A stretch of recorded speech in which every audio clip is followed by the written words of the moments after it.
Greetings, I'm Dave Deloach and I'm here with Greg Krochman. He's the owner and operator here of the Classic Axe on Music Row in Nashville, Tennessee.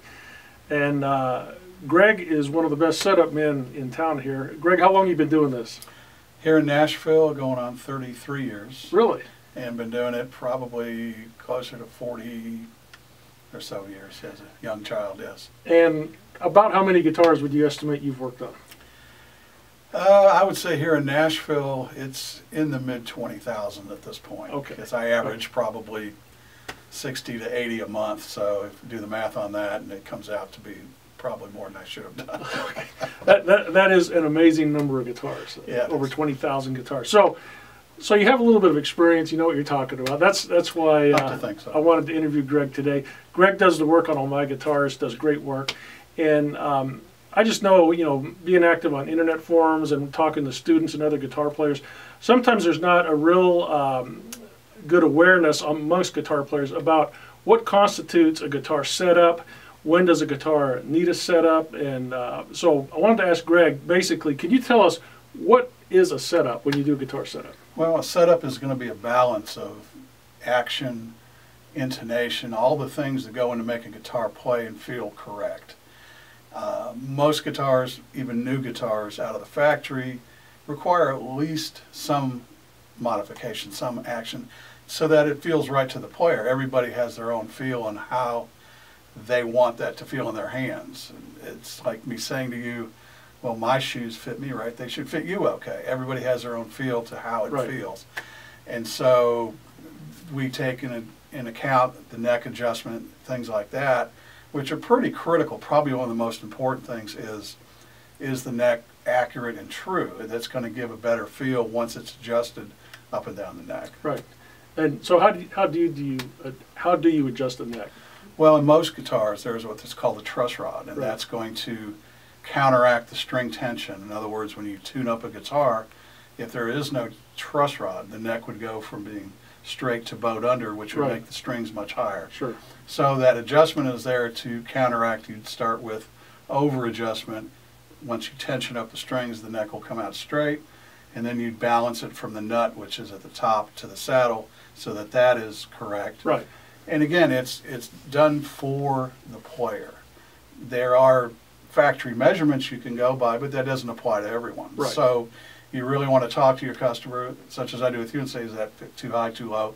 Where does it need to be? And that's what basically is required, so to speak, to get it right for each individual person that comes to the door. Great. So that's just a guitar that's in pretty good shape, needs a minor adjustment. Now, let's say I bring in something that's been sitting in the attic for 10 years and it's really out of whack. What would you do to a guitar like that needs a lot of work? Well, if it's an acoustic, chances are it could be too dry. Number one, that the moisture has been pulled out of it through the seasonal changes, especially in the winter when the heat's running. It gets very dry as it is now, this time of year. A lot of guitars come in here over a period of 4 or 5 months, and sometimes after the fact, because they're just changing from that dryness. But the complete setup, so to speak, as we call it, it's a matter of doing fret work, which is leveling, shaping, polishing frets, neck adjust, action, intonation, which makes the guitar play and tune up and down the neck, all of those things. And then you have to take into consideration the dry factor, which will change the setup on a guitar even if a guitar hasn't been played. Right. The top on most acoustics, good acoustic especially, when it gets too dry, will go from being flat to sinking down, which causes the strings to go lower. Necks typically will get a little bent out of shape. So everything just from a guitar sitting can be problematic if it's been sitting too long with string tension on. Right. Because on average, a set of strings can be 140, 150 pounds of pull, which on acoustic things want to kind of meet in the middle from that, All right. So you have string tension, you have the playing factor, you have the weather factor, which creates changes in instruments. That's where the setups can be, needed to correct these things. Okay. Yeah. Explain what happens when you do a neck reset on a guitar. Well, a neck reset typically has to do with the neck angle as opposed to what we just talked about, the neck being straight itself under string tension. Right. Typically, you have a body and you have a neck. The neck is never really, or shouldn't be, put on perfectly parallel to the top. There's a bit of an angle, Right. typically 2, maybe 3 degrees back pitch. What this does is allows the strings, as it goes from low to high, which it has to anyway, to go at a more gradual rate, as opposed to Right. your string in your neck going way up fast. If you tilt the neck back a little bit, it feels a little more consistent up and down the neck. So taking a neck off of a guitar, let's say a Martin or a Gibson or another type of glued, what they call a dovetail joint, you know, it's a fairly large amount of work to heat, steam, and remove a neck, and then have to remove wood in certain areas to get that angle just proper. That's basically a neck set. Right. Some guitars that have bolt-on necks, it's much faster and easier. Things like electric guitars, you know, Fenders, for example, most of them are bolt-on necks.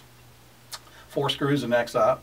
We can put a shim in or take a shim out to move the neck up and down. Gotcha. In angle. That's basically neck angle is neck set. All right, great. So, next question: what if, you know, what advice would you give someone who's going out to buy a new guitar? They're coming across either a new guitar in the store or a used guitar they're buying from someone else. What are the things that someone should look at on a guitar to make sure they're not getting something that has serious problems? Right. The first thing, and probably the most important thing, is the accuracy of the neck. Now, neck angle, they're not going to be able to really tell necessarily a lot about that, but just by knowing how to sight down a neck and understand what it should look like and what to look for is probably the most important thing. If the neck is needing adjustment and it's, let's say, bowed on both sides, okay, that's fine, assuming the truss rod's working properly. But knowing what to look for, in other words, you look down one side, you see it's straight, the other side is bowed. No good. That's a twist. So you'd hold the guitar up, you'd look down the 6th string, the bass E string, right, and then you look down the 1st string, the treble E string, and if there's a significant difference in the bowing of the neck between those 2 strings, that's kind of a warning sign that yes, may have some issues. That's one of literally hundreds, if not thousands, of scenarios I've seen in necks. Some look like a roller coaster. Right. They start out straight or dip and then come back up. They're a piece of wood. Yeah, Greg put a new neck on. I had a high-end guitar, paid $2,500 for it used, and brought it in. Had a little buzz on the 12th fret high E string, and he showed me this neck is good right about till the 11th, 12th fret, takes a dip and goes back up. Right. And fortunately, we got the manufacturer to work with us on that and give us a new neck, but I didn't know what to look for when I. Well, that's it, and a lot of times people. I'll take them in the back on the bench and say, okay, here's where you want to look. Around the neck and the fingerboard come to a corner from point A to point B, and I'll try to make something exaggerated on the neck so they can actually see it. And they go, oh yeah, the more you look, the more you see, the more experience. But that is primarily the main thing to look for in a guitar, is that you have an accurate neck, because if that's good, if that's accurate, pretty much everything else, bridge, electronics, all the other things can be manipulated, changed out, or whatever. Right. It's the neck that usually ends up costing you the most or having the most problems with. Okay. If it's not right to start with, you don't want to start down that road. Right. Okay, great. Yep. One last question. So you got a nice guitar, just common sense advice for care and feeding to make sure the guitar stays in good shape. What would you recommend? Well, if you live here in, let's say, Nashville, or a place that has a real seasonal change, okay, this is where you're probably going to see the most change from summer, you know, fall, winter, spring, because of the moisture content in the air. And most people won't realize that the more you run your heat, for example, the drier the air becomes. Just like your skin, the wood becomes dry. When the wood becomes dry, it wants to shrink, and a myriad of problems can happen, from just movement in the top or the neck to a lot of cracking and breaking, especially in acoustics. Right. Acoustics much more sensitive to that change as opposed to electrics. Electrics, for the most part, are sealed up. The body and a lot of the neck is finished over, so the moisture can't escape as quickly. Okay. Or, you know, at all, actually. But one of the first signs you'll notice on a dry guitar is when you run your hand down the neck, you'll feel the fret edges starting to stick out a little bit. They'll feel a little bit sharp. This tells you that the fingerboard is drawing up a little bit, and of course the fret isn't going to change. It's metal. Right. that's a sign that your guitar is sitting out in a room, maybe with the heat running, gas heat being the driest. Creates a lot of problems. I grew up in Tampa and never really saw this, and it didn't ever occur to me until I was here for a couple of years, couple of winters. All these guitars were coming in with these problems, and it's like, well, we have 4 months of winter with heat running. Just the door that sticks in the summer. I tell this to people all the time. In your house, you have a door that sticks in the summer. It's like, I can't close it. In the winter, after a couple of weeks of the heat running, it's perfectly, the whole frame in the door move in and out, and so does your guitar. Okay, great. So, Greg, thank you.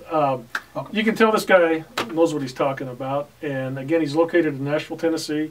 His website and phone number are down here on the bottom of the screen. And you work on guitars not only for guys who live in Nashville, but for people all over the country, right? I do get a lot of guitars sent to me, people that have used us and feel comfortable with us. The only thing about that is you have to send it. Right. But I do have a lot of people that will drive up from, let's say, Alabama, Georgia, or down from Kentucky or wherever on a weekend to show up. It's, you know, once you find somebody that you work with well, just like a dentist or a doctor, you feel comfortable with them. Right. Yeah, I will say I've sent a lot of my students to Greg, and you know, Greg gives the same amount of attention whether you're a big name recording artist here on Music Row, or, you know, a guy like me no one's heard of, or a beginner student. And he's a good guy to work with. Always explains things well. I've learned a lot from you, and hopefully this video will help some of you guys out there just get an introduction to this whole thing of guitar setups and taking care of your guitar. So thanks again. You're welcome. Thank you. All right. Bye-bye.